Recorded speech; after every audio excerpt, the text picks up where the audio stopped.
وقال الذين كفروا لا تأتينا الساعة قل بلى وربي لتأتينكم عالم الغيب لا يعزب عنه مثقال ذرة في السماوات ولا في الأرض ولا أصغر من ذلك ولا أكبر إلا في كتاب مبين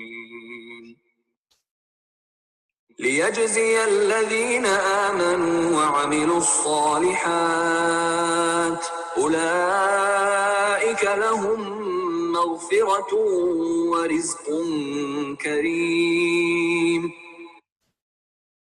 والذين سعوا في آياتنا معاجزين أولئك لهم عذاب من رجز أليم ويرى الذين أوتوا العلم الذي أنزل إليك من ربك هو الحق ويهدي إلى صراط العزيز الحميد وقال الذين كفروا هل ندلكم على رجل ينبئكم إذا مزقتم كل ممزق إنكم لفي خلق جديد أفترى على الله كذبا أم به جنة بل الذين لا يؤمنون بالآخرة في العذاب والضلال البعيد أفلم يروا إلى ما بين أيديهم وما خلفهم من السماء والأرض إن نشأ نخسف بهم الأرض أو نسقط عليهم كسفا من السماء إن في ذلك لآية لكل عبد منيب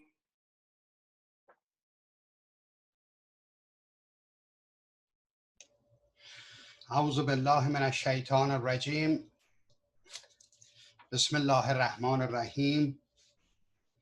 با عرض سلام خدمت همه دوستان عزیز و به توفیق خداوند بزرگ ادامه آیات سوره مبارکه سبا از آیه 3 به بعد رو ادامه میدیم.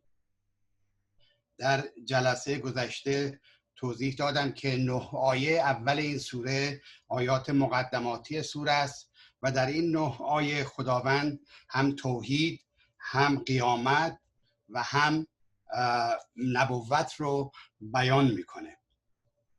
2 آیه اول آیات توحیدی خداوند هستند که با حمد خداوند شروع میشه. الحمدلله الذی له ما فی السماوات و ما فی الارض. حمد و ستایش از آن خداوندی است که آسمان ها و زمین همه ملک او هستند، ملک او هستند. نه تنها در دنیا و له الحمد فی الاخره، این جهان به قدری دقیق و درست بنا شده بر اساس حکمت باری تعالی که هم در دنیا و هم در آخرت هر حمدی هست در حقیقت به خالق این جهان برمیگرده که خود خداوند باشه. و هو الحکیم الخبیر، اون خداوندی که کارش حکمت داره، استوار، محکمه و به همه جزئیات اعمال انسانها و هر چی که در این جهان داره میگذره، در ملک او داره میگذره، خبیره، به جزئیات اونها آگاهه و یعلمو، و او میدونه که هر چیزی که در زمین فرو میره یا هر چیزی که از زمین بیرون میاد، هر چیزی که از آسمان نزول میکنه، هر چیزی که به آسمان صعود میکنه، همه اینا زیر نظر خداونده. یعنی هر جنبش و حرکتی رو در جهان هستی خداوند زیر نظر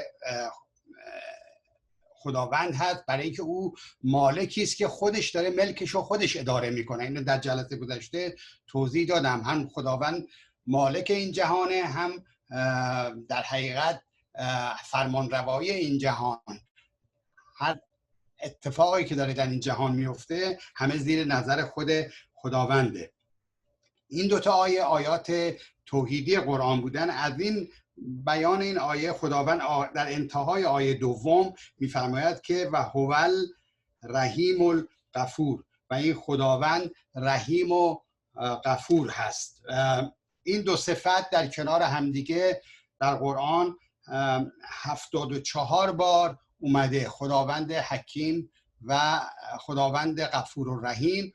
از بین این 74 بار فقط در همین آیه است که رحیم بر الغفور پیشی گرفته. الرحیم الغفور، همیشه الغفور الرحیم هست. از بین 74 تا این یکی الرحیم الغفور هست. خب خود این هم باز بر اساس یک حکمت هست، اینکه چرا این در این یه دونه آیه این رحمت خدا پیشی گرفته بر غفرانش. به ظاهر آیات اگه نگاه بکنیم، در انتهای آیه اول بود الحکیم الخبیر.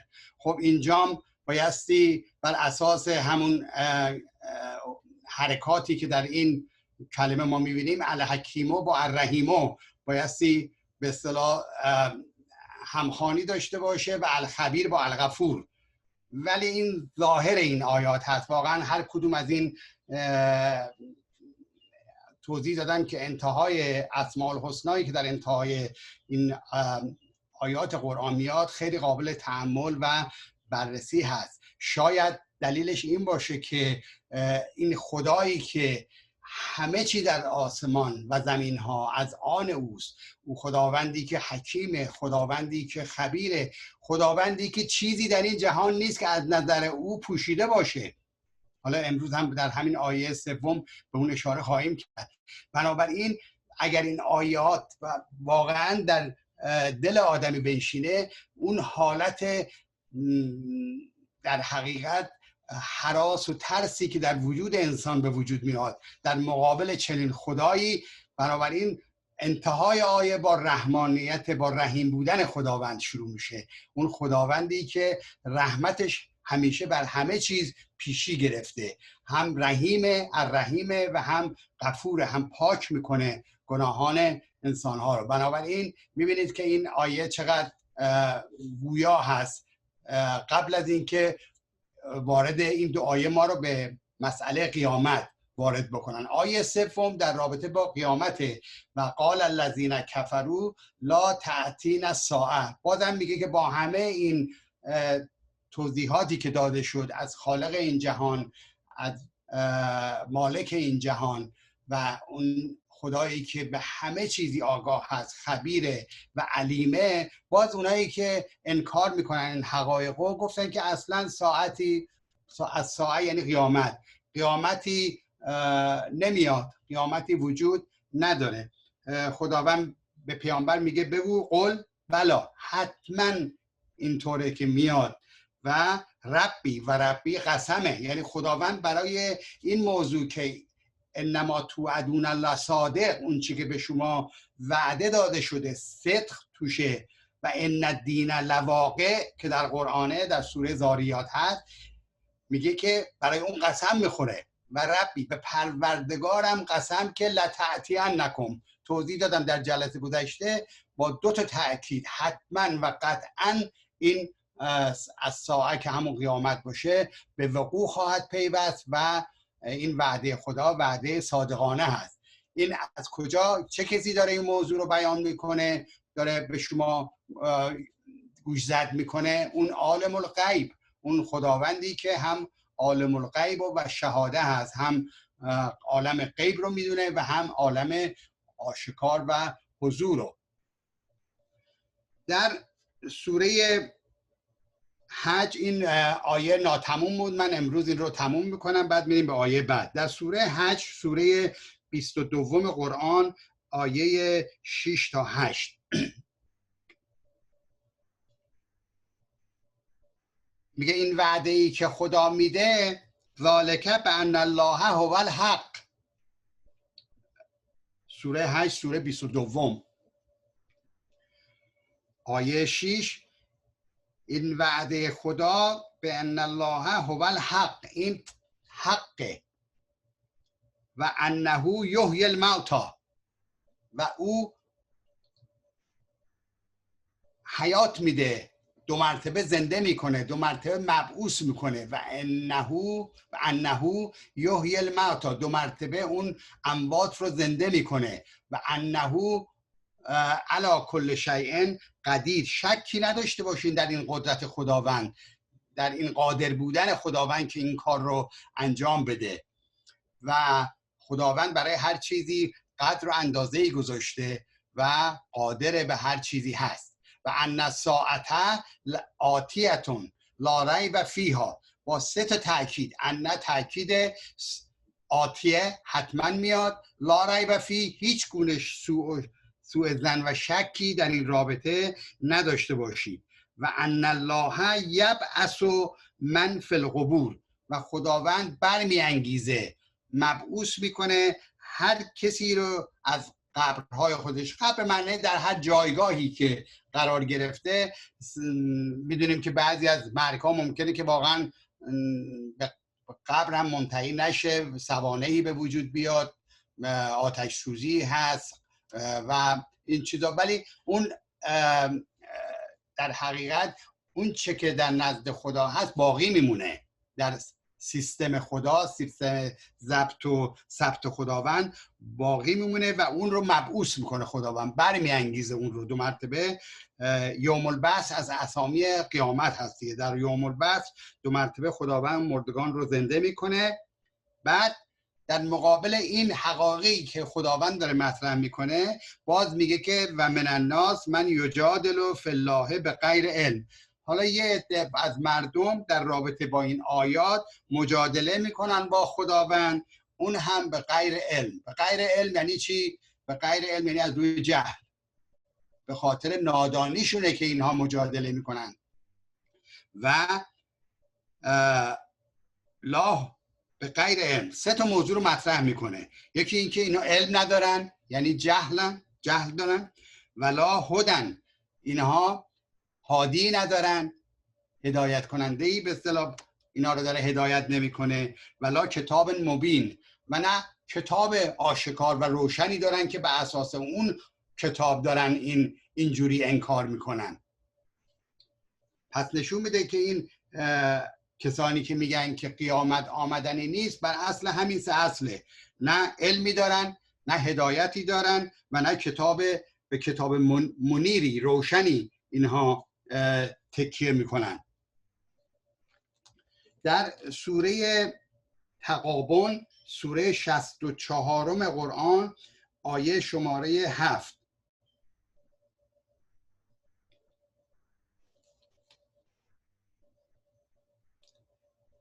زعم الذین کفروا لن یبعثوا. میگه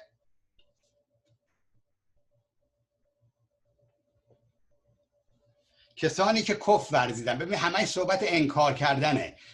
الذین کفروا، لنم نفی شدیده در قرآن. لن یعنی هرگز هرگز هرگز. لن یبعثوا، ما هرگز پنداشتن که هرگز برانگیخته نمیشوند. به زعمشون یعنی به گمانشون، اهل کفر به گمانشون هرگز اینها مبعوث نخواهند شد. باید میگه قل بلا، حتما اینطوریه، حتما مبعوث میشین. و ربی، باز ببینید در مورد قیامت باز خداوند به پیامبرش میگه قسم بخور به پروردگارت، قسم به پروردگارم که لتبعثن، حتما مبعوث میشید، با دو تا تاکید دو مرتبه. ثم لتنبئن، حتما آگاه میشید از اون روز. به ما عملتم، به آنچه که عمل کرد شما بود در این دنیا.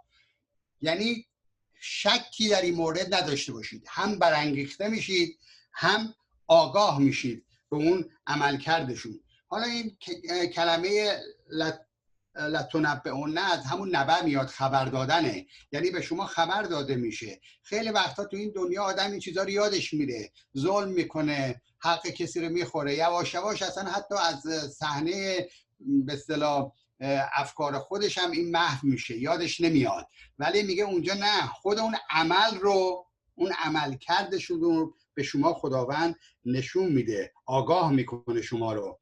و ذالک علی الله یسیر. اونجا گفت قدیر خداوند، اینجا میگه یسیره. برای خداوند این کار میسره، این کار آسانه، هیچ شکی نداشته باشین. پس اگر خداوند چنینه فآمنوا بالله و رسوله، پس به اون چی که خدا و رسول میگه ایمان بیارید، ایمان واقعی و ایمان به نور. نور همین قرآنه. و نور الذی انزلنا، و اون نوری که ما نازل کردیم بر این پیامبر. در قرآن توضیح دادم قبلا که هم کتاب تورات، هم انجیل و هم قرآن رو خداوند نور مینامه، برای اینکه اینها اون تاریکی ها رو روشن میکنن. ما در سایه نور این آیات قرآن هست که میتونیم راه حق رو از باطل پیدا بکنیم و بنابراین این قرآن نوره. میدونید که نور همیشه اصل بر نوره. اگر نور نباشه همه چی تاریکه. این آیات قرآن بارها گفتم که مثل یه نورافکنی که هر کدوم از این آیات راه ما رو روشن میکنن. والله بما تعملون خبیر، همینی که تو همین سوره خوندیم. بدونید که خداوند به آنچه که ما عمل میکنیم، به جزئیات اعمال ما خبیر هست. در سوره جاثیه، سوره 45 قرآن، آیه شماره 32،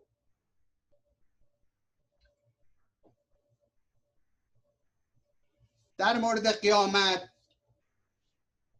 در قرآن بیش از 1/3 آیات قرآن در رابطه با قیامت، یعنی بیش از 1200 آیه در قرآن در رابطه با قیامته. چرا؟ به خاطر اهمیت این موضوع، به خاطر اینکه اکثر مردم متاسفانه از این حقیقت بدورن، آگاهی یقینی به این مسئله ندارن. می‌فرماید که و اذا قیل ان وعد الله حق، و چون گفته شد که وعده خدا حقه، یعنی تحقق پیدا میکنه. انما توعدون لصادق ان الدین لواقع. وقتی که به اینها این موضوع رو قرآن گفت و ساعت لا ریب فیها، در مورد قیامت هیچ گونه شکی، ریب یعنی اون شک توأم با سوء ظن، نه اون شکی که آدمو به حقیقت برسونه. بعضی از شک کردن ها ممکنه خیلی هم خوب باشه، آدم شک میکنه برای اینکه حقیقت رو پیدا بکنه، ولی شک اینها توأم با سوء ظنه. اینا به دلیل ریبی که دارن گفتن که چی؟ فیها یعنی در مورد قیامت، قلتم ما ندر الساعه، ما اصلا نمیدونیم که رستاخیز چیه، اصلا نمیدونیم قیامت چیه. و ان نظن الا ظنا و ما نحن به مستیقنین، ما جز یک گمان از این قیامت چیزی در نظرمون نیست. و ما نحن، و ما نیستیم به مستیقنین، ما اهل یقین نیستیم. من بارها روی این کلمه یقین تاکید میکنم. گفتم در جلسه گذشتم در مورد یقین، گفتم که این یک در حقیقت یک موهبتی بسیار گرانبها و در عین حال بسیار نادره که آدم در مورد یک موضوع، به خصوص این موضوع سرنوشت ساز، این موضوعی که قطعی ترین و مهمترین موضوعی است که انسان باید دربارش فکر بکنه، متاسفانه اکثر مردم با دید یقینی به این مسئله نگاه نمی‌کنن، یعنی یقین به این مسئله ندارن. قرآن چگونه شروع میشه؟ در سوره بقره، سوره 2 قرآن، ذالک الکتاب لا ریب فیه هدی للمتقین. بعد از سوره هم سوره بقره، بعد این کتاب که باز میگه در شکی نیست، ریبی در این کتاب نیست، هدی للمتقین، این هادیه برای کسی که ترمزش قوی باشه، پا بتونه رو خواسته های خودش بذاره، خواسته های نفسانی، نفس اماره رو بتونه کنترل بکنه. بله، اگر کسی یه همچین خصوصیتی در وجودش وجود داشته باشه، قرآن میشه هادیش، این تبعیت میکنه، دنبال اون میره و به حقیقت میرسه.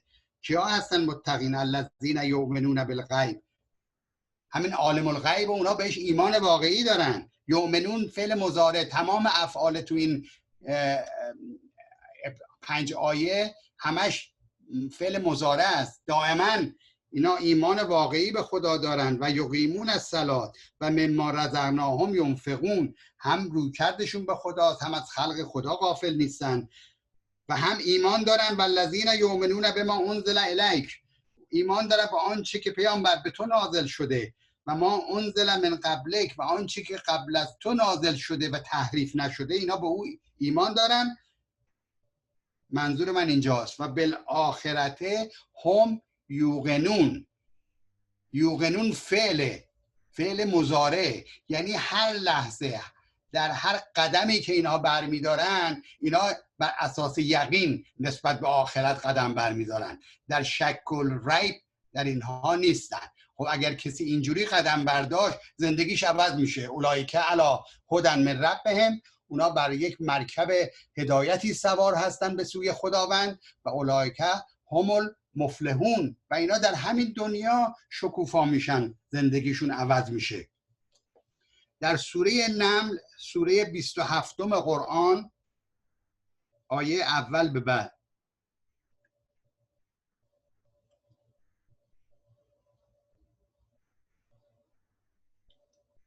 تلک آیات القرآن، اینه آیات قرآن. القرآن همین کتاب قرآن، الف و لام معرفه شده، و کتاب مبین، و این کتاب هستی علم خداوند. هدن و بشرا للمؤمنین، این هادیه و بشارت دهنده برای اهل ایمانه، که باز همین مثل اول سوره بقره این تکرار میشه: الذین یقیمون الصلاة و یؤتون الزکات و هم بالآخرته هم یوقنون. اینها فهمشون نسبت به آخرت یک فهم یقینی است. در راه با قیامت اینا قدم‌های استوار برمی‌دارن، شک و تردیدی در ذهنشون وجود نداره.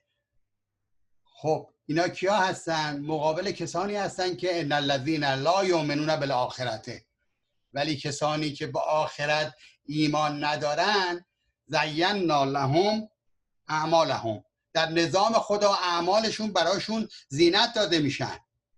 یعنی توی گمراهی هستن که بدونی که خودشون بدونن هی دارن فروتر میرن، مثل یه باطلاقیه که هرچی میره جلوتر میره پایینتر، به سوی اسفل السافلین هستن اینها. فهم یعمهون، در اون گمراهی خودشون کورن، سرگشتن. پس نشون میده که اگر کسی نسبت به آخرت ایمان یقینی نداشته باشه، اعمالش هم توی دنیا براش زینت داده میشه. هر کاری که داره میکنه خیال میکنه که خوبه. اگه سر مردم هم کلاه میذاره خیال میکنه که چه کار خوبی داره میکنه. دیگران هیچ متوجه نیستن. هر کاری که بخواد بکنه، اگر ظلمی میکنه، ستمی میکنه، هر کاری که میکنه خیال میکنه خودش داره کار درستی انجام میده. در قرآن هست دیگه، میگه میخوام بهتون بگم که اخسرین اعمال چیه، یعنی پرخسارت ترین اعمال چیه؟ اون اعمالی که انسان داره انجام میده خودش یصنعون، داره به قول معروف داره صنعتکاری میکنه، داره برای خودش کلاه شرعی میکنه، درست کرده و خیالم میکنه که این داره درست داره میره. این میگه این بدترین خسارت ها. بالاخره آدم یه موقع راه اشتباه میره، متوجه میشه، برمیگرده. ولی اینها طوری اعمالشون زینت داده شده که اینها همینجوری کورکورانه دارن میرن جلو. اولئک الذین لهم سوء العذاب. دقت بکنید، اینا کسانی هستن که اون عذاب سخت درگیرشون میشه. و هم فی الاخرته هم الاخسرون، کسی که اعمالش در دنیا به دلیل عدم ایمان یقینی به قیامت زینت داده شده، در آخرت پرخسارت ترین انسان هاست. همه چی رو از دست داده. تمام سرمایه هایی که خدا تو این دنیا براش به وجود آورده اونا رو از دست داده. در سوره جاثیه، سوره 45 قرآن، در همون آیه 32، پس اینا وقتی بهشون گفته میشه که وعده خدا حق، قیامت حتما آمدنی است، میگن ما اصلا از قیامت چیزی نمیدونیم و این ما جز زن راجع به این مسئله هیچ گمان دیگه ای نداریم. این جز زنها هیچ وقت انسان رو به حقیقت نمیرسونه و خودشون هم اذعان میکنن که ما اصلا یقین به این مسئله نداریم. در همین سوره آیه 23 رو اگه دقت بکنین، چه کسانی اهل ظنن نسبت به قیامت؟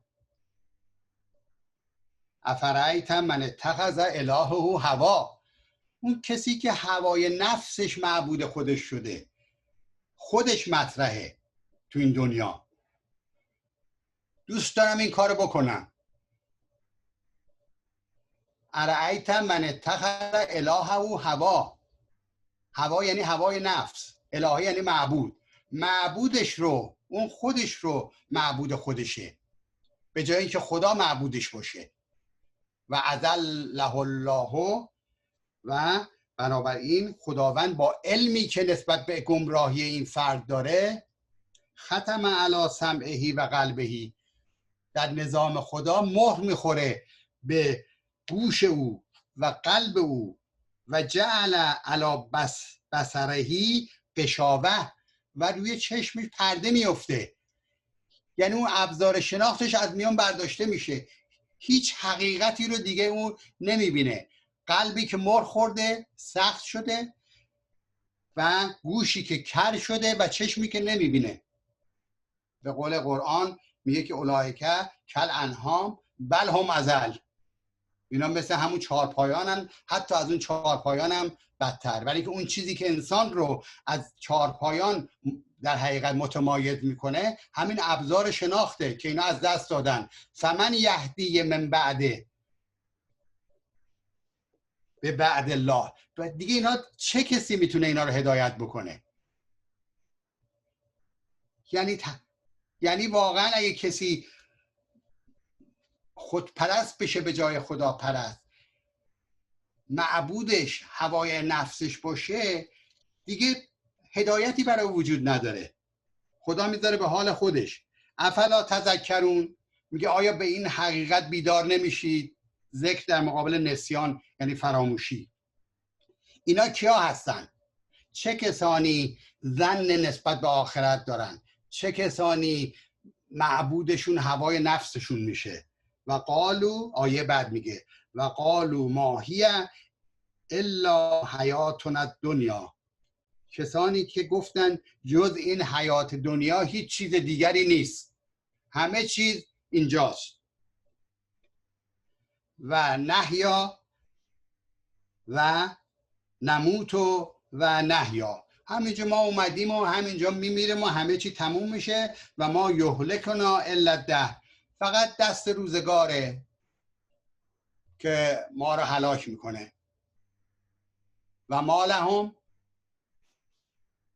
بعد قرآن جواب میده که و ما لهم بذالک من علم، باز این هم از جهلشونه، این سخنی که دارن میگن انهم الا یظنون، نیستن اینها جز این که در ظن و گمان. دقت بکنید، به جایی که اینها در حقیقت باشن در ظن و گمان هستن. اینا کسانی هستن که به این گونه افکار پوچ دل بستن. سخن نعوذ بالله، سخن به دوزخ و جنت فسانه است و دروغ، هر آنچه گفتم و گفتن در همین دنیاست. اینا اینجور چیزا رو دوست دارن، هر چی که هست همین جاست، بقیهش دیگه همه به اصطلاح دروغه، در حالی که خداوند میگه انما توعدون لصادق و ان الدین لواقع. در سوره غافر، سوره 40 قرآن، آیه شماره 59، شکی نداشته باشید ان الساعه لآتیة لا ریب فیها. چرا اینقدر قرآن این موضوع رو تکرار میکنه؟ برای اینکه همه فراموش میکنه. اکثر مردم، خود قرآن همین الان تو همین آیه داره میگه، اکثر مردم این حقیقت رو فراموش میکنه، ایمان به این حقیقت ندارن. ان الساعة لآتیة لا ریب فیها، شکی نداشته باشید تو هم با سوء ظن، ولکن اکثر الناس لا یؤمنون، یعنی اکثر مردم ایمان به آخرت ندارن، ایمان به این روزی که بایستی جوابگوی در مقابل خداوند جوابگوی اعمال خودشون باشن. یعنی هیچی، یعنی تو این دنیا هر کاری که دلشون بخواد بکنن و میکنن. در سوره طه، سوره 20 قرآن، آیه شماره 55،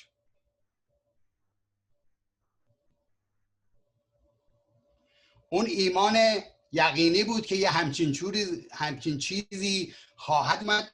قرآن بیان میکنه که شما از همون جایی که به دنیا اومدید به همونجا برمیگردید، از همونجا 2 مرتبه خارج میشید، به سوی ما برمیگردید. میگه منها خلقناکم، از همین زمین ما شما رو خلق کردیم، و فیها نعیدکم، 2 مرتبه به اون عودت داده میشید، برگشت داده میشید به زمین، و منها نخرجکم، و از همین زمین هم دوباره خارج میشید، تارتن اخرى، یه بار دیگه. یعنی همون جوری که در بار اول ما شما رو از خاک آفریدیم، به خاک برگردانده میشید و 2 مرتبه از همین خاک 2 مرتبه شما خارج میشین، یه بار دیگه، در یک زندگی دیگری. سخنی است از حضرت علی علیه السلام که میگن که ما در سجده اول وقتی که به نماز میریم به زبان حال، حالا قالی که معلومه که ما چی میگیم، ولی به زبان حال بیان میکنیم که ما از خاکیم، برگشتیم سرمون رو میذاریم به خاک که ما از خاکیم. وقتی سر بلند میکنیم میگوییم که تو ما رو 2 مرتبه حیات دادی. در سجده دوم اذعان میکنیم که دوباره به خاک برمیگردیم، 2 بار ما سجده میکنیم دیگه. و وقتی که برمیانگیزیم، وقتی که به پا میخیزیم و در قیامت 2 مرتبه اذعان میکنیم که ما 2 مرتبه در قیامت به پا میخیزیم. مثلا قیامت یعنی به پا ایستادن، قیام کردن. یعنی همین ما در سجده، ما اگر سجده واقعی باشه، ما داریم این حقیقت رو به زبان حال داریم بیان میکنیم که ما از خاک بودیم، ما اول در خاک بودیم، تو به ما حیات دادی، بلند شدیم، به پا شدیم، 2 مرتبه برمیگردیم به همون خاک، سجده دوم، و 2 مرتبه ما قیام میکنیم، 2 مرتبه ما مبعوث میشیم. ببینید چقدر سخن حکیمانه‌ای بیان شده. در سوره بقره، سوره 2 قرآن، آیه شماره 28. پس شما چطور ممکنه که یه همچین خدایی رو انکار بکنید؟ کیف تکفرون بالله، آها چگونه میشه همچین خدایی رو انکار کرد؟ و کنتم امواتن، شما هیچ بودید، موت بودید، در عدم بودید. یعنی پس احیاکم، ما شما رو حیات دادیم. ثم یمیتکم، 2 مرتبه بعد از یه مدتی 40 50 60 80 سال هر چی، ثم یمیتکم، 2 مرتبه ما شما رو میمیرانیم. ثم یحییکم، 2 مرتبه ما شما رو زنده میکنیم. ثم الیه ترجعون، و شما برمیگردید به اصل خودتون، 2 مرتبه برمیگردید میایید به سوی ما. این سخنی که از کجا آمدم، آمدنم بهر چه بود، به کجا میروم آخر ننمایی وطنم، در همین آیه بیان شده. از کجا اومدیم؟ از عدم، او ما رو ایجاد کرد. به کجا میریم؟ به سوی او. آمدنم بهر چه بود، که حالا اونو الان توضیح میدم که ما تو این دنیا، این جهان عبث و بیهوده آفریده نشده، هدفمنده. خداوند ما رو به منظوری آفریده که بایستی اون منظور رو ما دقیقا متوجه بشیم و مطابق اون مسئولیت هامون عمل بکنیم. در سوره روم، سوره 30 قرآن، آیه شماره 19: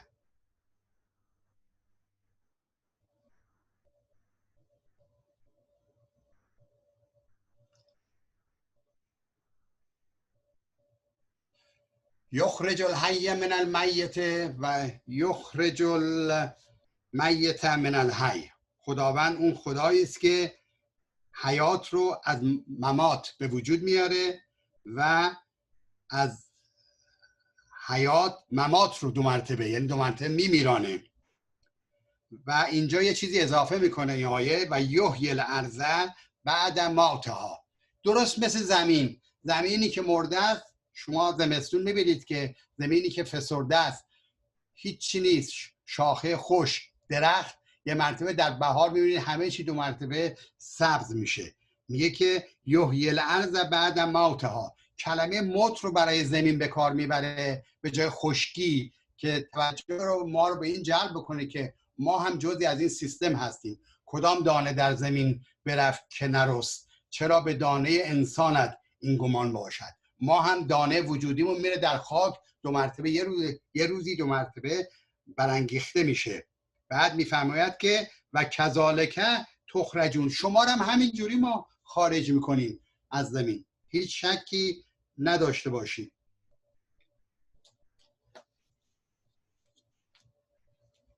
در سوره نوح، سوره 71 قرآن، آیه شماره 17 و 18: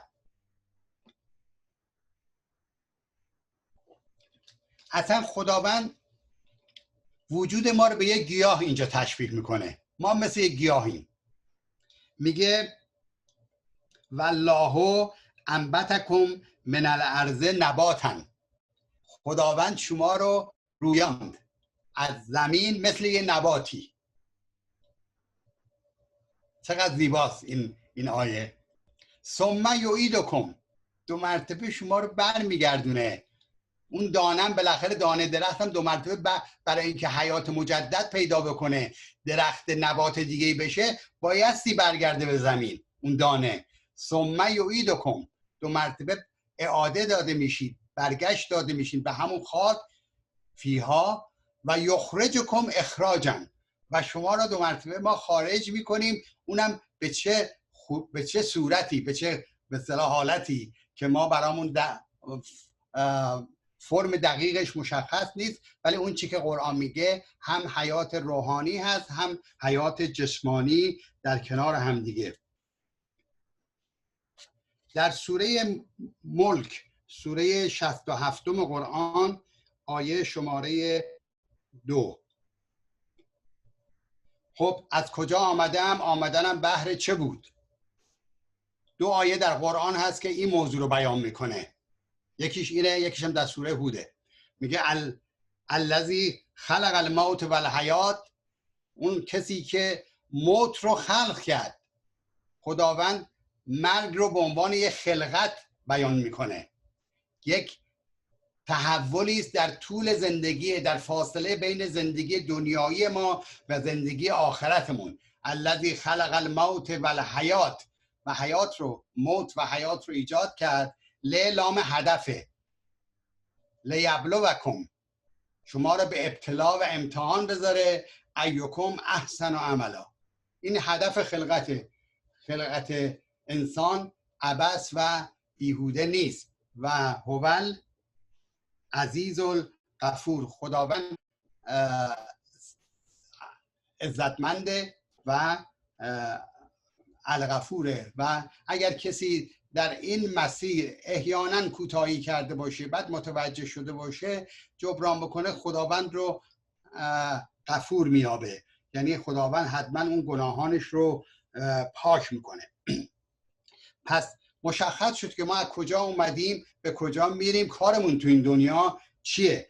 ولی اهل کفر، اونایی که انکار میکنن حقایقو، اونایی که دنبال معبودشون هوای نفس خودشونه، اونایی کسی که با دید یقینی به این مسئله نگاه نمیکنن، اینا میرن دنبال عاجله، میرن دنبال دنیا. در قرآن هست، من فقط آیاتشو میگم، دوستان بعدا اگه خواستن مراجعه کنن. به علت کم بوده وقت من الان وارد اون آیات نمیشم. میگه کلا بل تحبون العاجله و تذرون الاخره. آیه 20 و 21 سوره قیامته. حالا بعدا دوستان من شماره آیاتو میگم، میتونن مراجعه بکنن. میگه اینطور نیست، شما عشق به این دنیا داری، عاجله، تو حب یعنی عشق شما به این دنیا و تذرون الاخره. تذر یعنی ول کردید، رها کردید، آخرت رو رها کردید به حال خودش. باز در سوره اعلی خداوند میفرماید که آیه 16 و 17 سوره اعلی بل تؤثرون الحیات الدنیا و الاخرت خیر و ابقا.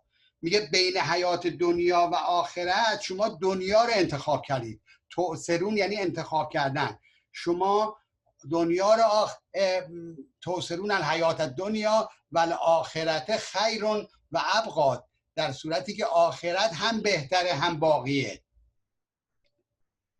در سوره دخان آیه شماره 38 ما خلقنا السماوات والارض و ما بینهما لاعبین. ما که این خلقت آسمان ها و زمین که بازیچه نبوده که ما شما اینجوری تصور میکنید. آیه بعدش میگه که میگه اتفاقا خیلی هم به حق این آسمان ها و زمین آفریده شده، ولی اکثر مردم به این حقیقت علمی ندارن. یا در سوره مومنون خداوند میفرماید که آیه 115 سوره مومنون افحسبتم انما خلقناکم عبثا و انکم الینا لا ترجعون. آیا شما حسابتون اینه که ما شما را عبث یعنی بیهوده آفریدیم و شما به سوی ما بر نمیگردید؟ و در سوره انشقاق آیه 6 تا 9 یا ایها الناس انک کادح الی ربک فملاقیه. ای انسان شما در حقیقت در حال کوشش هستید به سوی خداوند و او رو ملاقات خواهید کرد. یعنی شما به ملاقات اعمال خودتون میرسید. پس از اون چی که گفته شد نتیجه میگیریم که مولانا میگه که گر مراقب باشی و بیدار تو، بینی هر دم پاسخ کردار تو. اشکالش اینه که ما مراقبتی در مورد مسئله قیامت نداریم، آخرت نداریم.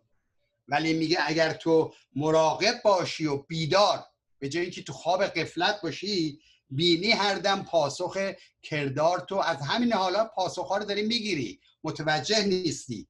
چون مراقب باشی و گیری رسن، حاجتت ناید قیامت آمدن. میگه اگر تو باز مراقب باشی و این رسن که قرآنه بگیری، چنگ بزنی به این کتاب، احتیاجی نیست که قیامت برات بیاد. تو در همین دنیا، از همین دنیا قیامتت برات برپا شده. مثل همین انبیا و اولیاء ما که این پرده های غفلت ها رفته کنار و اینا از همینجا با یقین دارن قدم برمیدارن در رابطه با قیامت. هین مراقب باش گر دل بایدت، کز پی هر فعل چیزی زایدت.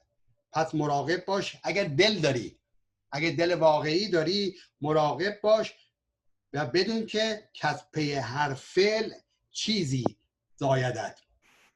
پس میبینید که ما اگر با دید یقینی نسبت به این آیات نگاه بکنیم، عمل کردمون تو این دنیا متفاوت خواهد بود. من از خداوند متعال درخواست میکنم که این نور این آیات روشن خودش رو هرچی بیشتر بر ما بتابونه و ما حقایق این آیات رو نه تنها بفهمیم بلکه اونها رو در وجود خودمون به صورت یقینی قرار بدیم، به اونها باور یقینی داشته باشیم و با قدم‌های استوار و محکم انشالله در راه انجام وظیفه مسئولیت‌هایی که در این دنیا خداوند به ما داده قدم برداریم و این جهان رو در حقیقت یک صحنه و میدان سبقت و سرعت بشماریم. یعنی سبقت گرفتن در اعمال نیک و سرعت گرفتن در اعمال نیک. از خداوند متعال درخواست میکنیم که انشاءالله دعای همه ما رو در این رابطه قبول کنه. و السلام علیکم و رحمت الله و برکاته. بسم الله الرحمن الرحیم. اعوذ بالله من الشیطان الرجیم. در ادامه آیات سوره مبارکه سبا در آیه 3 بودیم که تأکید بر قیامت بود و آیه فرمود که وقال الذین کفروا لا تأتینا الساعة. اونایی که اهل کفر هستن، انکار هستن، گفتند که ما قیامتی در حقیقت نمیاد و توضیح مبسوطی در این رابطه از آیات قرآن خدمت دوستان بیان کردم. در سوره حج، سوره 22 قرآن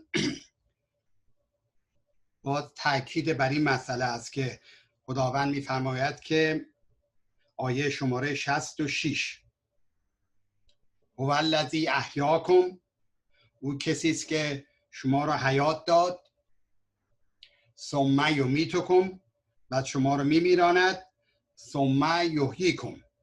انتهای آیه میفرماید که ان الانسان، نوع انسان رو میگه، ان الانسان لکفور. کفور مبالغه کفره، یعنی این انسان لام تأکیده، قطعاً بسیار انسان کفور هست، یعنی انکار کننده است، این حقایق رو نمیبینه. پس نشون میده که کفر میتونه که چه آثار شومی برای انسان داشته باشه. بعد در سوره سبا همین آیه 3 ادامه آیه میفرماید که اون خداوندی که عالم الغیب هست این حقایق رو داره به شما بیان میکنه و لا یعزب عنه مثقال ذره فی السماوات و لا فی الارض و لا اصغر من ذلک و لا اکبر الا فی کتاب مبین. و اون عالم الغیب، از اون عالم الغیب لا یعزب، عزب رو توضیح دادم به معنای دور بودن، مردی که از همسر دوره ما بهش میگیم عزبه. در عرب، در زبان عرب این چوپانا که این گوسفندا رو میبرن در جاهای دور صحرا، جایی که در اونجا سبزی و به اصطلاح برای اون حیوانات مواد غذایی بیشتره، تا اون حد به اصطلاح این گوسفندا رو چرا میبرن، اونا رو میگن عزب، و اون چوپان میگن عزب که اینقدر دور شده. پس ولی میگه که در مورد خداوند لا یعزب، یعنی از خداوند دور نیست، لا لام نافیه هست، دور نیست از او به اندازه مثقال و ذره فی السماوات و الارض، ذره مثقالی در آسمان ها و زمین. این آیه بارها گفتم که از آیات کلیدی قرآنه. اینجور آیات، اون خدایی که گفتیم حمد و ستایش بر او در همین دنیا و در آخرته، داره اینو، اون خدا رو داره معرفی میکنه تو این آیات بعدی. او کسی است که در سوره همین سوره سبا میفرماید که از او به اندازه ذره مثقالی در آسمان و زمین دور نیست، یعنی همه چیز زیر نظر خود خداونده، چون اوست داره ملک خودش رو اداره میکنه، اوست که خبیره، اوست که علیمه. هیچ ذره مثقالی، کلمه مثقال یعنی یه چیز خیلی کوچیک، در آسمان و در زمین. شما در نظر بگیرید که در این آسمانی که روز به روز هم داره توسعه پیدا میکنه و حدش برای ما واقعا از نظر فکری و ذهنی هم قابل تصور نیست، میگه خداوند در چنین فضایی اگر یه ذره مثقالی چیزی وجود داشته باشه، از نظر خداوند غایب نیست، خداوند اون رو میدونه. و در دل زمین هر اتفاقی که داره میفته و در روی زمین هر اتفاقی که داره میفته، ذره مثقالش از نظر خداوند دور نیست. حتی از اون ذره مثقال کوچکتر، ولی تو ذره اتم، پروتون و الکترون و نوترون، هر چی از اون کوچکتر، من ذالک ولا اکبر، تا برید تا بلک هول ها و حفره سیاه که انقدر عظمت دارن. هر چیز کوچیک بزرگ کمتر از مثقال باشه از نظر خداوند دور نیست، الا فی کتاب مبین، مگر اینکه در اون کتاب هستی خداوند این در حقیقت وجود داره. خب این آیه بازم تکرار میکنم که اگه ما این آیه رو بخوام فقط معنی کنیم و بریم، خب معنیش کردیم، ولی اگر به حقیقت این آیه ما زنده بشیم، برامون یقینی بشه و بدونیم که اون خدا اینجور ناظر اعمال ما هست، ذره مثقالی از عمل خیر و شر ما از نظر او غایب نیست، خب ما باید قاعدتاً هر انسان عاقل یه جوری دیگه بایستی عمل بکنه.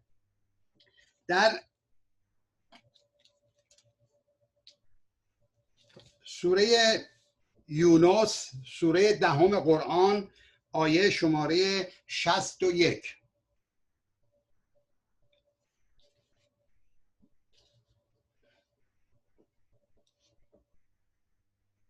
خداوند می‌فرماید که و ما تکونو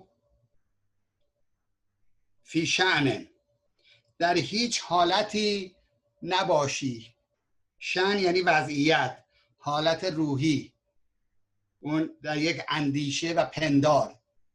و ما تکونو فی شأن و ما تتلو منه من قرآن، و هیچ آیه از قرآن رو تلاوت نکنی، یعنی گفتار.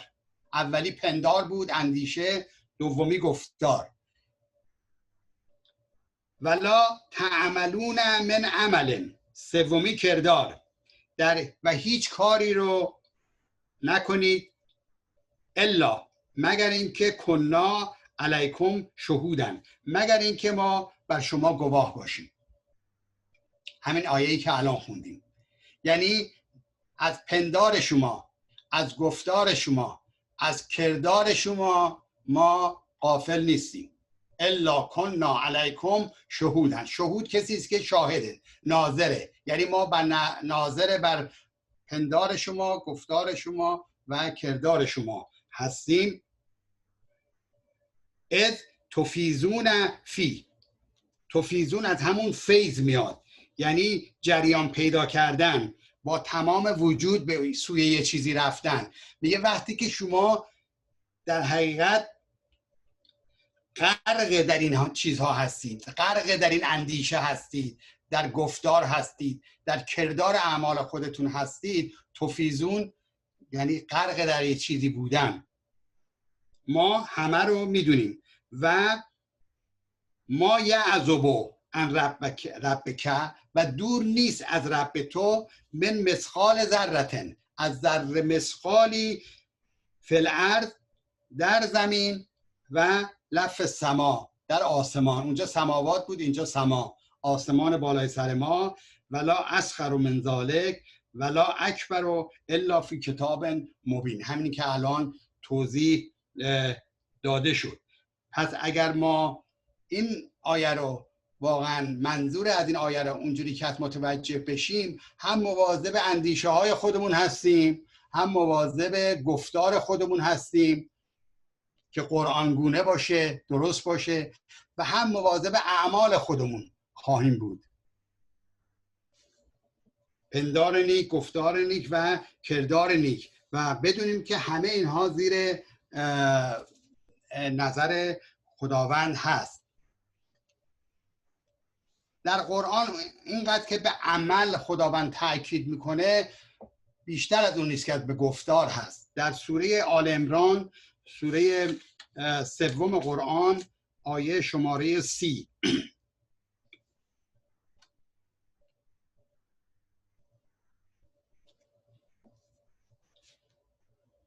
بالاخره انما توعدون لصادق، اون چی که خدا گفته صدق توشه، میاد.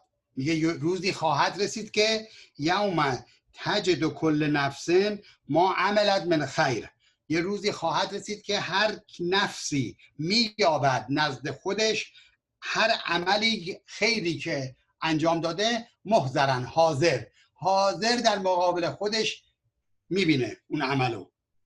و ما عملت من سو، و هر عمل زشت سویی رو اون رو هم میبینه. و این عمل زشت اونقدر براش اون موقع زشت مینماید، تو این دنیا ممکنه براش اونقدر زشت نبود، ادامه داده بود به این کار، ولی میگه اونجا این عمل رو اونقدر زشت میبینه که تودو، دوست داره که لو ان بینها و بینه امدا بعیدا، که کاش بین او و اون عملش یک فاصله، امد فاصله، چه زمانی و چه مکانی، این میشه امد. بعیدم یعنی دور، دلش میخواد که یه فاصله طولانی بین اون عمل سو و او بود، اونو نمیخواست حتی اونو ببینه این عمل رو. بعد میفرماید که حالا چه کسی شما رو از چنین روزی برحذر میداره، از این حقیقت آگاه میکنه. و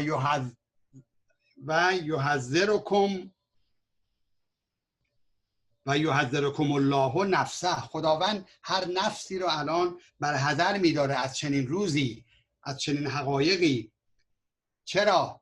برای اینکه والله رؤوف بالعباد، خداوند دلش میخواد که همه بندگانش بهشتی بشن. خداوند نشسته اونجا کسی رو عذاب بکنه، این عذاب خود ما به دستای خودمون اینجا برای خودمون تولید میکنیم، ایجاد میکنیم. هیزم اون آتش رو ما از اینجا برای خودمون میفرستیم به اونجا. اصحاب الجحیم از همینجا دور هم جمع میشن. والله رؤوف بالعباد، خداوند رأفت داره به بندگانش. بعد میگه قل ان کنتم تحبون الله، پیامبر بهشون بگو که اگر خدا رو دوست دارید، فتبعونی، پس منو تبعیت بکنید. پیامبر میگه تا خدا هم شما رو دوست داشته باشه. یحببکم الله، ببینید رابطه دو جانبه است. اگه ما عاشق خدا باشیم، خداوند ما عاشق ما هست به خاطر اعمال نیکمون. اگه تبعیت بکنیم از پیامبرش، از قرآنش، یحببکم الله، دیگه چی؟ یغفر لکم ذنوبکم، خداوند پاک میکنه گناهان شما رو. ذنوب اون گناهانی است که دنباله داره، زم یعنی دم، ادامه پیدا میکنه. ما یه کارایی میکنیم که متوجه نیستیم، ولی آثارش تا قیامت برای ما تو پروندهمون داره نوشته میشه. میگه اونا رو هم خداوند پاک میکنه. غفران یعنی با یه مرحله بیشتر از عفو، یه موقع گذشته هنوز تو پرونده انسان هست. غفران اینه که کاملا اون رو پاک میکنه.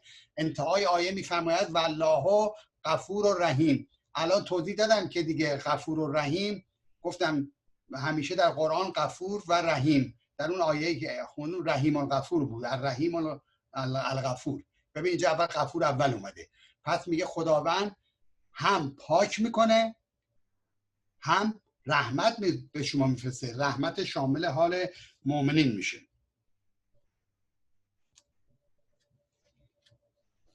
در سوره زلزله، سوره 99 قرآن، گفت اگر شما به اندازه ذره مثقالی در آسمان زمین باشه، از نظر خداوند دور نیست. اینجا قیامت رو بیان میکنه. اذا زلزلت الارض زلزالها، یه روزی خواهد رسید که این زلزله زمین دچار اون زلزله قیامت میشه، همه چی به هم میریزه.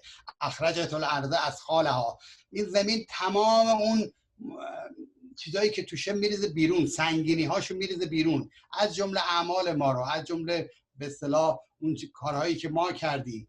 انسان هر کسی میدوه در اون روز، یومئذ یصدر الناس اشتاتا، همه پراکنده میدون لیروا اعمالهم، میدون که اعمالشون رو ببینن.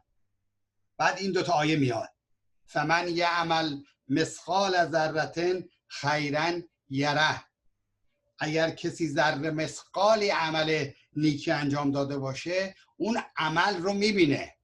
نمیگه پاداش عمل، اینجا خود عمل رو میبینه. همونی که در خدا از نظر خداوند دور نبود، همون چیزی که ذره مثقالی که در سیستم ثبت و ضبط خداوند ضبط شده بود، اون رو میبینه در اونجا.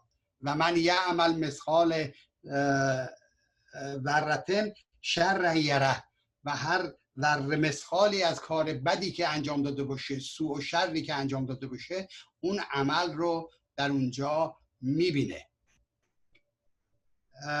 حدیثی از پیامبر هست که میگن یکی از این اعرابی ها اومد خدمت پیامبر صلی الله علیه و آله و سلم، گفت که شنیدم که یا محمد تو رسول خدا هستی، به تو وحی میشه، تو از این چیزایی که بهت وحی میشه برای من بگو ببینم چی به تو وحی میشه.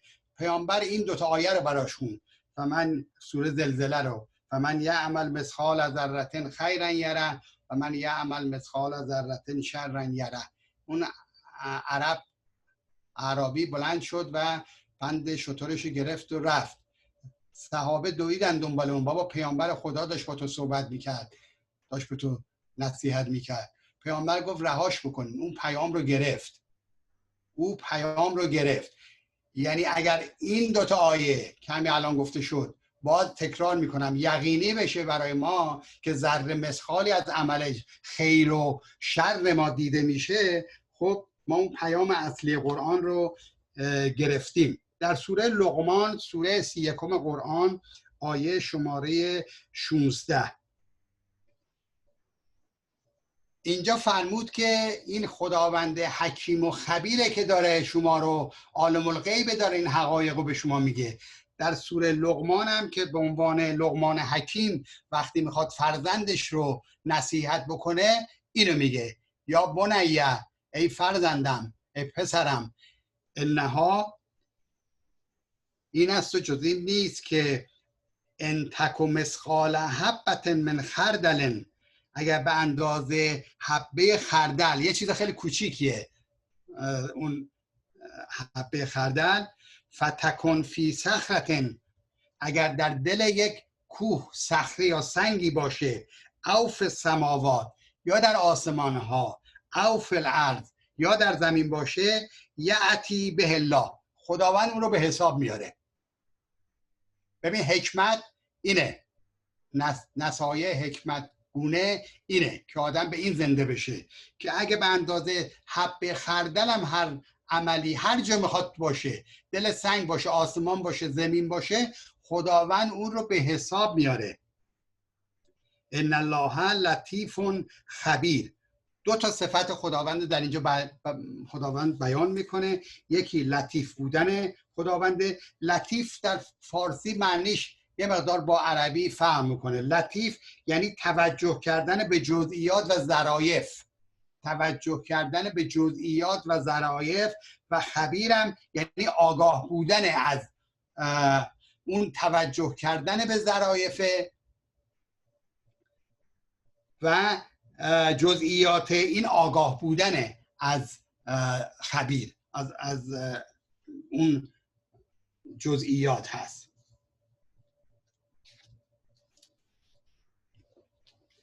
خب در سوره انبیا، سوره 21 قرآن، آیه شماره 47،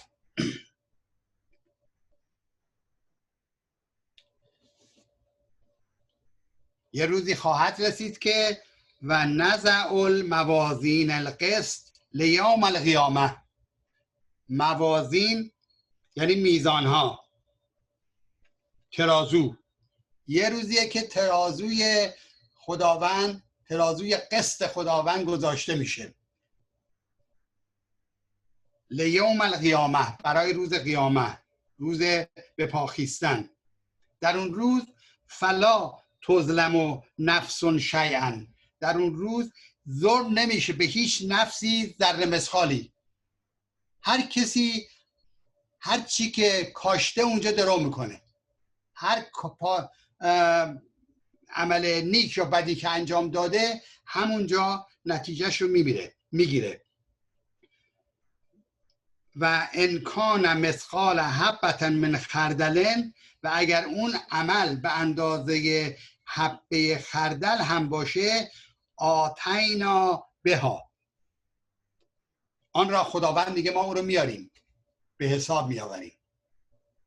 و کفا بنا حاسبین، کافیه که ما حساب رس باشیم، خداوند میگه. یعنی اینقدر دقیقه مثل ترازوه، مثل که خداوند ما رو میکشه نسبت به اعمال نیکمون و نسبت به اعمال نعوذ بالله اعمال شرمون. خداوند ترازو رو اونجا، ترازوی خداوند اونجا برقراره و ترازو هیچ وقت دروغ نمیگه. ترازو اگر حقیقت رو نگه ترازو نیست، حتما حقیقت رو میگه. در سوره اعراف، سوره 7 قرآن، آیه شماره 8 و 9، در اون روز هر وزنی به حق نهاده میشه. والوزن یومئذ الحق. در اون روز سنجش اعمال بر حق نهاده شده. پس فمن ثقلت موازینه، پس هر کسی که ترازوش سنگینه، موازینه فاولئک هم المفلحون، پس اونا کسانی هستند که به فلاحت رسیدن.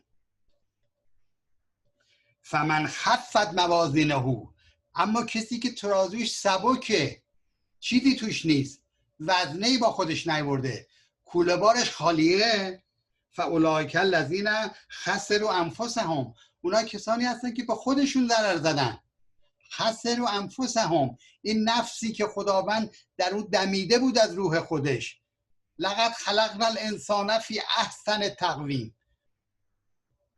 ولی او رفت کجا؟ رفت به سوی اسفل السافلین. میگه که فاولئک الذین خسروا انفسهم بما کانوا بآیاتنا یظلمون. چرا؟ برای اینکه اینا ظلم کردن به آیات ما. یعنی آیات دیدن با غبار روی چشما، آیات شنیدن با گوش سنگین و دل سخت، هیچ تأثیری تو اونا نذاشت. این میشه ظلم به آیات.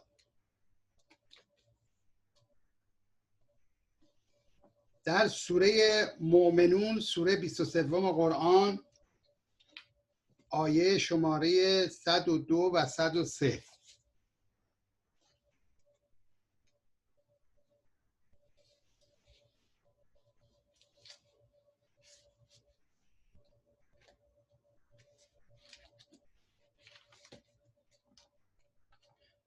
خداوند میفرماید که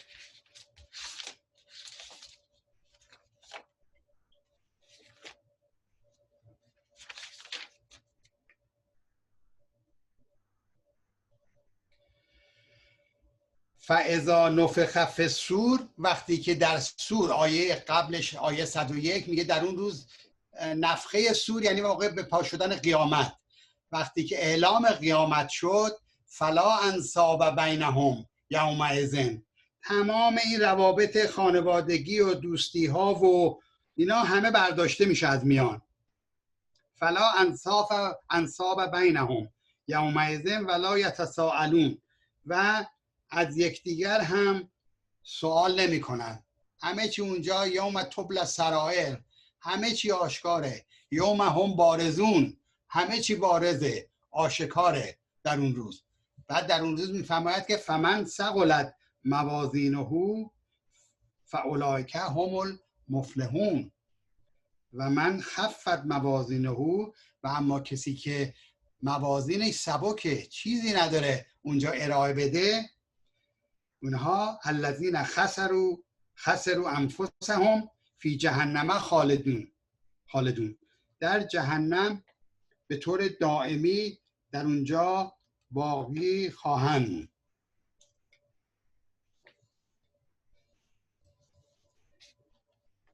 در سوره القارعه، سوره 101 قرآن، باز این راجع به قیامت، القارعه و ملقارعه و ما ادراک ملقارعه، روزی که اون کوبندگی شدید، یعنی این انفجاراتی که در کهکشان شیری و زمین ما و خورشید ما و ماه اتفاق میفته، در اون روز مردم رو میبینی که مثل این پروانه ها از این طرف به اون طرف میرن، چون جاذبه برداشته شده همه چیز سبکه. مثل این فضانوردا شما میبینید که وقتی از جاذبه زمین میرن بیرون چه حالتی اتفاق میفته. میگه در اون روز به همین صورت کوه ها رو میبینید که مثل پنبه هایی که زده شده. دیده بودید که در قدیما که پنبه های دوشک و اینا رو میزدن، اینا در هوا پخش میشدن. اینم به خاطر که جاذبه برداشته میشه در اون روز. فاما من ثقلت موازینه، در اون روز هر کسی که میزانش سنگینه، فهو فی عیشة راضیه، در یک معیشتی است که راضی از اون سرنوشت خودش. فاما من خفت موازینه فامه هاویه، این جهنم او رو در آغوش کشیده. یعنی مادر، امه هاویه، هاویه یعنی سقوط، اسفل السافلین، یعنی این در آغوش اون در حقیقت جهنمه. در اون به خاطر اینکه وزنه‌ای با خودش نیاورده، کاری انجام نداده. در سوره کهف، سوره 18 قرآن، آیه شماره 49 میگه در اون روزی که موازین گذاشته میشه و کتاب گذاشته میشه، و وضع الکتابو، و وضع یعنی زمین گذاشتن، وضع حمل همینه دیگه، مادر حامله بچه رو به دنیا میاره. و وضع الکتاب، در اون روزی که کتاب نهاده میشه. کتاب هم منظور باز این کتابی که یه تعدادی صفحه داره، 2 تا جلد داره، اون منظور نیست. یعنی هر چیزی که از انسان در سیستم ثبت و ضبط خداوند باقیه. وقتی که اون نهاده میشه در اون روز، مشفقین، مجرمین رو شما میبینید، فتر المجرمین مشفقین مما، میبینی، پس میبینی مجرمین رو. مجرم از جرمه یعنی کسی که قطع رابطه کرده با خدا، با پیامبرانش، با اولیای خداوند، انبیای خداوند و کتابهای خداوند و قرآن. اونا رو میبینی که مشفقینن، یک هراسی در دلشون هست، مما فی، که تو این کتاب چیه. و یقولون یا ویلتنا، وقتی که این کتاب باز میشه میگن که وای بر ما، ماله هذا الکتاب، این چگونه کتابی است که لا یغادر صغیرة ولا کبیرة الا احصاها، این چه کتابی است که نه هیچ چیز کوچکی نه هیچ چیز بزرگی در او در حقیقت پنهان نیست مگر اینکه به حساب اومده باشه. احصاها یعنی شمردن، مثلا شما ریگو بشمری، این میگه همه چی در اونجا به حساب اومده.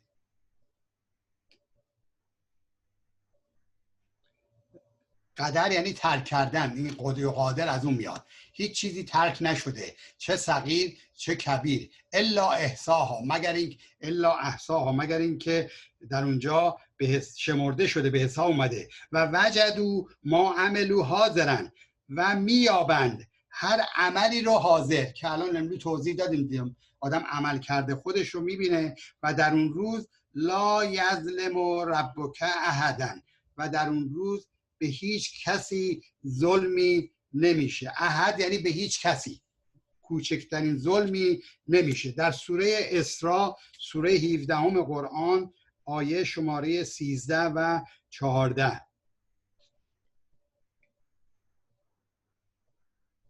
در اون روز هر انسانی ملازمت داره با اعمال خودش. کل انسان الزمناه طائرة فی عنقه. دیدید که این کسانی که مجرم هستن به دادگاه میبرن، اون یه چیزی گردنشون انداختن، ملازم با اونهاست، اون خطاهایی که کردن، اون جرمی که مرتکب شدن. میگه این مثل این که به گردن اینها آویزونه، طائره فی عنقه، عنق یعنی گردن. و نخرج له یوم القیامه، و خارج میکنن برای او در روز قیامت کتابا یک کتابی رو که یلقاه و منشورن، اون کتاب بازه و منشوره.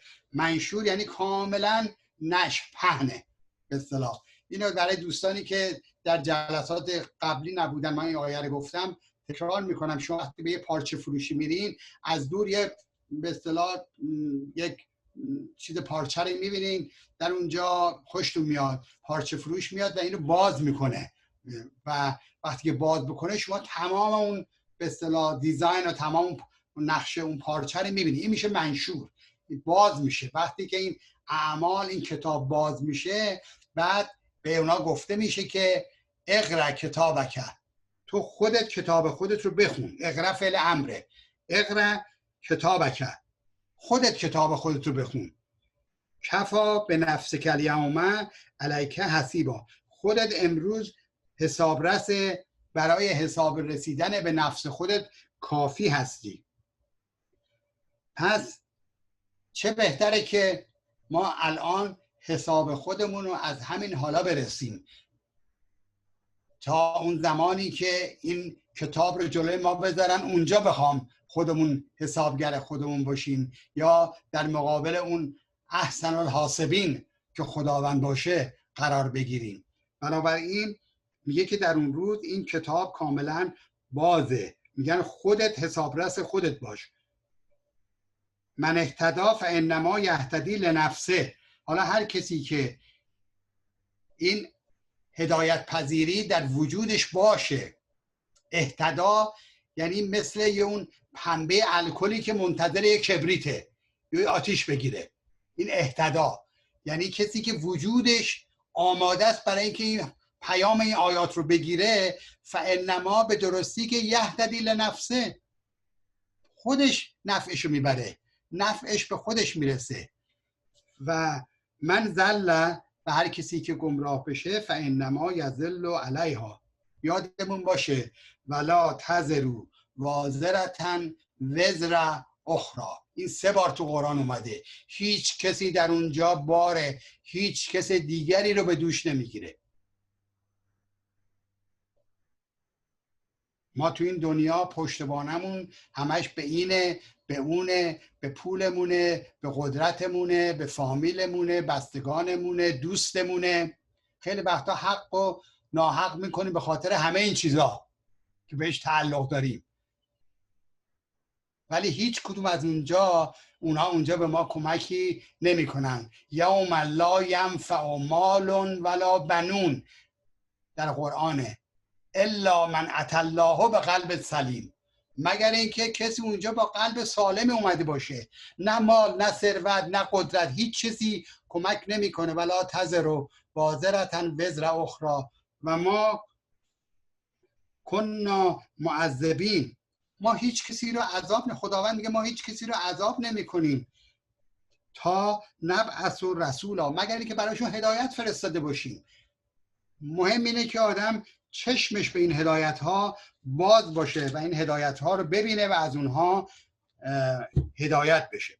در سوره نساء، سوره 4 قرآن، آیه شماره 40، نه تنها خداوند در اون روز به کسی ظلم نمیکنه، کوچک ذره مسخالی به کسی در اون روز ظلم نمیشه، بلکه خداوند اگه کسی عملی که عمل حسنه انجام داده باشه مضاعف میکنه چندین برابر از فضل خودش. ان الله لا یظلم مثقال ذره. خداوند کوچکترین ظلمی به اندازه ذره مسخالی به کسی نمیکنه. و ان تکو حسنتن، اگر یه حسنه باشه یضاعفها، خداوند مضاعفش میکنه. تو قرآن بارها میگه، چند بار، 2 بار، چند بار، 700 بار از فضل خودش، برای اینکه خداوند کریمه. میفرماید که و یعطی من لدنه اجرا عظیما، و خداوند میده از پاداش عظیمی رو از فضل خودش نصیب اون میکنه. پس هر چی که ما میکشیم در اونجا از اعمال خودمونه، چه خوب چه بد.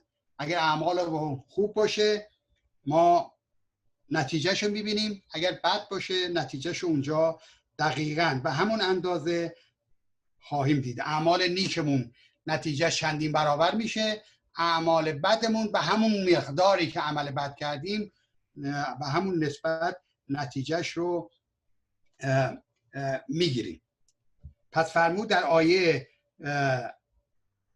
3 سوره سبا هیچ چیزی به اندازه ذره مثقالی از نظر خداوند پوشیده نیست، چه کوچکتر چه بزرگتر در نظام خدا و در کتاب مبین خدا ثبت و ضبطه. حالا چرا این سیستم خدا قرار داده؟ برای چی یه همچین سیستم دقیق رو قرار داده؟ آیا غیر از این که این جهان حق باطل نیست، عبث نیست، بیهوده نیست؟ آیه بعد اینو میگه لیجزی الذین آمنوا و عملوا الصالحات. اون لام غایته، لام هدفه. هدف از این سیستم دقیق این بوده که لیجزی الذین آمنوا و عملوا الصالحات، که خداوند جزا بده هر کسی که ایمان قلبی به او آورده و عمل صالحی انجام داده. باز ایمان و عمل صالح همیشه در کنار همه، بیمایه فتیره. فقط گفتنه که ما ایمان به خدا داریم دست رو دست هم گذاشتن و کاری انجام ندادن کمکی نمیکنه به هیچ کسی. عمل صالح یک فسادی رو بایستی آدم در طول عمرش از این زمین برطرف بکنه، اون رو اصلاح بکنه. در هر زمانی هم عمل صالح فرق میکنه. اگر کسی اهل ایمان باشه و عمل صالح باشه، اولئک لهم مغفرتون، نتیجهش به خودش برمیگرده. خداوند پاک میکنه گناهان او رو و رزق کریم رو نصیب او میکنه. اگر خداوند رزق میده، خداوند الرزاق از اسماء الحسنای خداونده. اگر رزق میده به مضاعف میده، به کرامت میده، به عدالت نمیده. عدالت یعنی معادل. یه آدم یه کاری کرده، معادل اون معادل، حالا کارم ممکنه خوب باشه، معادل کار خوب جزا بده. نه، اونجا فرمود یضاعف ها، خداوند مضاعفش میکنه. اینجا میگه که این رزق کریمانه است، هم پاک میکنه، هم میبخشه، هم رزق میده. تو نگو ما را بدان شه بار نیست، با کریمان کارها دشوار نیست. خداوند الکریمه، هم میبخشه، هم پاک میکنه، هم رحمتش رو، هم رزاقیتش رو شامل حال انسان میکنه. ولی والذین سعوا فی آیاتنا، ولی سعی در آیات باطل کردن آیات خدا به زعمشون، گفت به زعمشون. بعضیا خیال میکنن که میتونن چوب لای چرخ نظام خدا بذارن، او رو به عجز بیارن.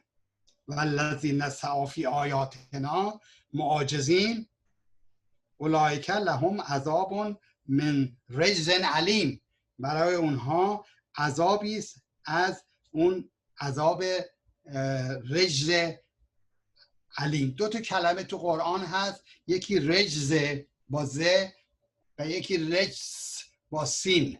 رجس اون یعنی در حقیقت ناپاکی، رجس با سین. این رج اون اضطراب، پریشانی و لرزشه، یعنی یک عذابی است دردناکی است که توأم با پریشانی، لرزش و عذابه. در عرب، در زبان عرب، اون شتری که پاش از کهولت یا خستگی دچار لرزش شده، میلرزه پاش از ضعف، اونو میگن رجز به عربی. اون شتر رو دچار رجز شده. رجز یعنی لرزش، یعنی این عذاب اینجوریه، تن آدم رو به لرزه میاره اونجا. این عذاب از کجا اومده؟ از همون سعی که تو این دنیا انسان کرده که به جای اینکه این دل به این آیات بده، تصدیق بکنه، این آیات رو تکذیب بکنه. سعیش در این بوده. در حالی که و یری الذین اوتوا العلم الذی انزل الیک من ربک هو الحق، در حالی که میبینی اون کسانی که به اونها علم لدنی داده شده، نه هر علمی که اونا رو به خدا نزدیک کرده. اینو من بارها هر موقع تو قرآن صحبت علم میشه من این موضوع رو تکرار میکنم. علمی که باعث طغیان نشه. ان الانسان لیطغی ان رآه استغنا، تا انسان مستغنی بشه از هر چیزی حتی از علمش، اون به طغیان کشیده میشه. اون علمی خوبه که در کنارش تقوا باشه. میگه یر الذین اوتوا العلم، اما اون کسانی که چنین علمی پیدا کردن اینا میگن که میدونن که اون چه که بر تو نازل شده از طرف ربت هو الحق، این باطل نیست. اصلا صحنه قیامت به این دلیل به اصطلاح برپا شده که جاء الحق و زهق الباطل، حتما حقی که پیروز میشه، باطل رفتنی است. ان الباطل کان زهوقا، باطل همیشه در نظام خدا از بین رفتنیه، محو میشه، از بین میره. اینا به این نتیجه رسیدن در زمان حیاتشون که اون چه که از طرف پیامبر، از طرف خداوند به پیامبر آمده این حقه، هو الحق و یهدی الی صراط العزیز الحمید. و این کتاب انسان رو به سوی صراط عزیز الحمید هدایت میکنه. اولا صراط اون جاده های بزرگه، نه یک کوره راه، همون مایی که با اون بشیم شاهراه.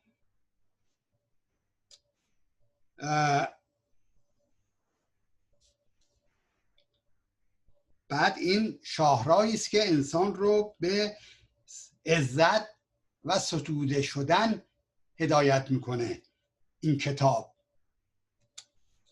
کلمه العزیز و الحمید 3 بار تو قرآن اومده. یکیش همین جاست در این آیه بعد در سوره ابراهیمه، سوره 14 قرآن، آیه شماره 1. الف لام را کتاب انزلناه الیک، این کتابی است که پیامبر به تو نازل شد، الیک به تو، لتخرج الناس من الظلمات الی النور. هدف از انزال این کتاب، لام هدف از انزال این کتاب این است که انسانها رو از ظلمات به طرف نور ببره. خود این کتاب نوره، بارها الان امروزم توضیح دادم. ظلمات تاریکی هاست، انواع و اقسام مختلف داره، همه رذیلت ها اینا همه ظلمات هن. ولی نور یک اصله. هدف این کتاب اینه که ما رو از ظلمات به طرف نور بکشونه، هدایت بکنه. ولی چی؟ مطابق مشیت خدا، به اذن ربهم. ترجمه میکنم به اجازه خدا. اجازه، منظور از اجازه خدا مشیت خداست. نه هر کسی که این کتاب رو باز بکنه از طرف ظلمات به نور میره، مگر اینکه مطابق نظامی باشه که خدا قرار داده، مشیتی است که خدا قرار داده، با سوء ظن نباشه این کتاب رو باز کنه، هدفش به یقین رسیدن باشه از این کتاب، به مفاهیم این کتاب. میفرماید که به اذن ربهم، به کجا؟ الی صراط العزیز الحمید، به طرف اون صراط العزیز و الحمید. صراط العزیز یعنی رسیدن به صراط قدرت، عزت. حمید یعنی ستوده شدن.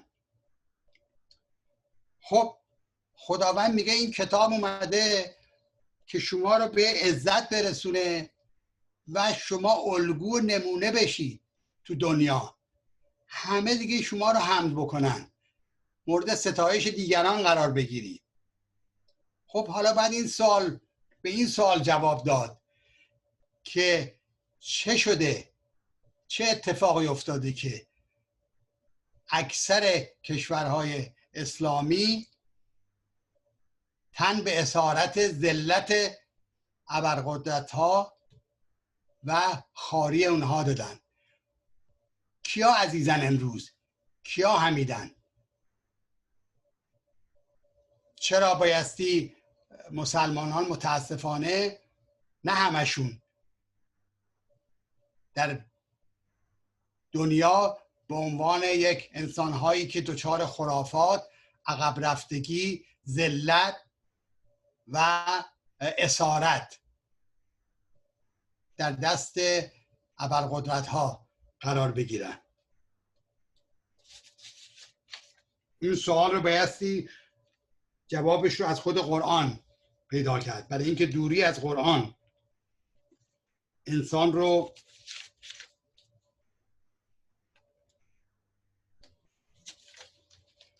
دچار چنین حالتی میکنه. در سوره نساء، سوره 4 قرآن، آیه شماره 139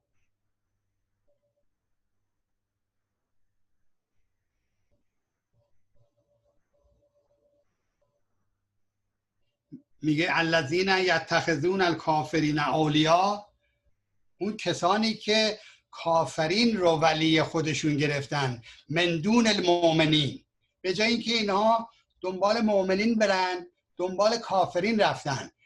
برای چی رفتن؟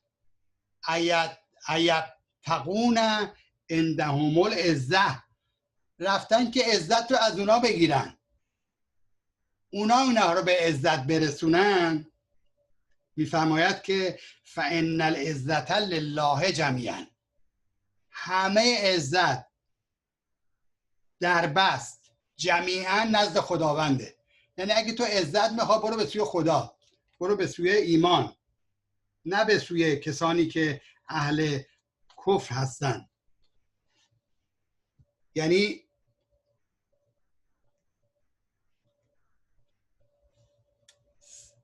سر سوی چنین آدمایی خم نکن، برو به سوی خود خداوند اگه دنبال عزت هستی.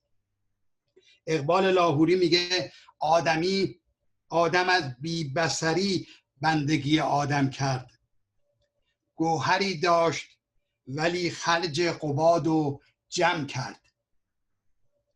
یعنی از خوی غلامی ز سگان پستر است، من ندیدم که سگی پیش سگی سرخم کرد.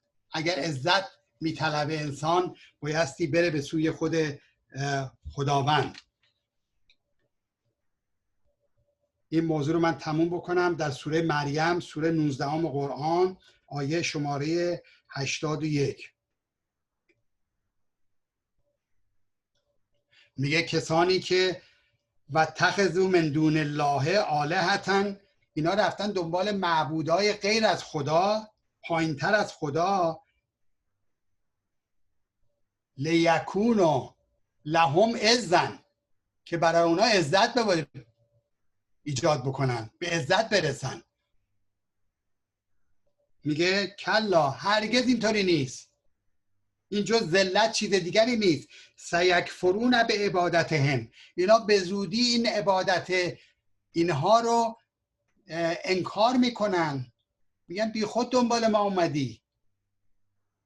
و یکونو علیهم ضدن، اصلا ضد اینا میشن. اینا آیات شده در قرآن بارها در مورد قیامت بیان شده که اونایی که اغفال شدن میگن خدایا اینا ما رو اغفال کردن. میگه نه، شما خودتون دنبال اونا رفتین.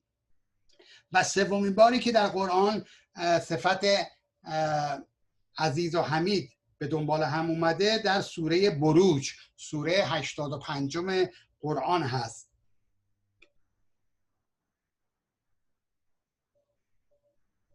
این در رابطه با اصحاب الاخدوده در قرآن میگه که کسانی بودن، ظالمینی بودن که حفره‌هایی کنده بودن، هیزم در اونها ریخته بودن، آتش به پا کرده بودن و مؤمنین رو در آتش میانداختن و میسوزوندن. آیه ازهم، آیه شماره 6، ازهم علیها قعود، و خودشون هم نشسته بودن دور اونجا، ناظر این صحنه بودن. و هم علی ما یفعلون بالمؤمنین شهود، و اون چه که داشتن در مورد مؤمنین انجام میدادن شاهد اون بودن. حالا گناه اینا چی بود؟ گناه این مؤمنین چی بود؟ و ما نقموا منهم الا ان یؤمنوا بالله العزیز الحمید. این مؤمنین کسانی بودن که گناهشون جز این نبود که ایمان به خدای عزیز و حمید آورده بودن. اونا عزت رو فقط در خداوند میدیدن، ستایش رو فقط از آن خداوند و زنده شدن به اخلاق الله میدیدن. میگه گناه اینا به این دلیل اینها رو میسوزوندن. این 3 بار بود که در قرآن کلمه عزیز و حمید اومده بود و چون مهم بود من این رو هر 3 تا آیه رو بیان کردم. آخرین آیه در سوره فصلت، سوره 41، ببخشید سوره 41 آیه 41، هر دوتا.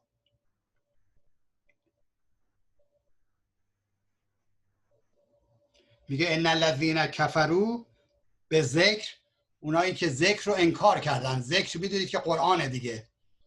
انا نحن نزلنا الذکر و انا له لحافظون. ما قرآن رو خودمون نازل کردیم و خودمونم حافظش هستیم. میفرماید که ولی اهل کفر وقتی که ذکر نازل شد اون رو انکار کردن. لما جاءهم، وقتی که برای اونها اومد، در حالی که و انه لکتاب عزیز.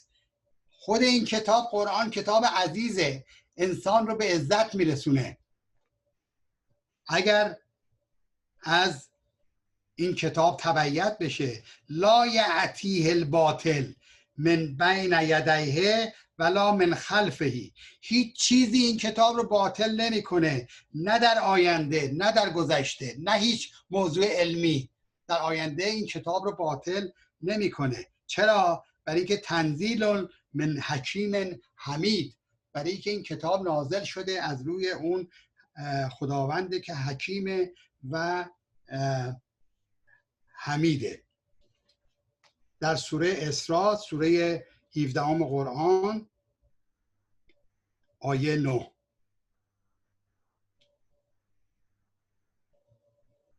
این قرآن ان هذا القرآن یهدی للتی هی اقوم، به درستی که این قرآن به آیینی که بر پادارنده ترین و رشد دهنده ترین راهه به اون سو هدایت میکنه.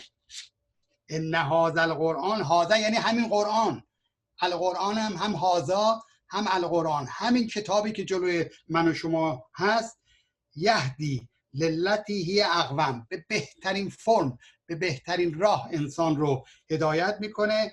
و یبشر المؤمنین الذین یعملون الصالحات، بعد بشارت بده به اون مؤمنینی که عمل صالح انجام میدن، ان لهم اجرا کبیرا، به درستی که برای اونا اجر کبیری خداوند قرار داده شده. من صحبتم رو در همین جا قطع میکنم. آیه آخر، آیه 6 سوره سبا، پس فرمود که کسانی که به اونها خداوند علم داده، به این حقایق این آیات روشن شدن، اونها میدونن که این حقه و هدایت میکنه به سوی صراط العزیز الحمید. یادمون نره که خداوند العزیز و الحمید کتابش هم همونجوری که قرآن الان بیان کرد کتاب عزیزه، ما رو به عزت و به شهرت و ستوده شدن میرسونه اگر مطابق این آیات عمل بکنیم. انشالله که مفاهیم عمیق این آیات راهنما و قطب‌نمای زندگی ما در دنیا باشه و بر اساس این آیات قدم برداریم، ایمان قدم‌های استوار و حکیمانه انشالله برداریم و اون کوله بارمون رو از اعمال نیک سنگین بکنیم و انشالله در ترازوی خداوند وزنه سنگینی در اون روزی که به اون احتیاج داریم باشیم. السلام علیکم و رحمت الله و برکاته.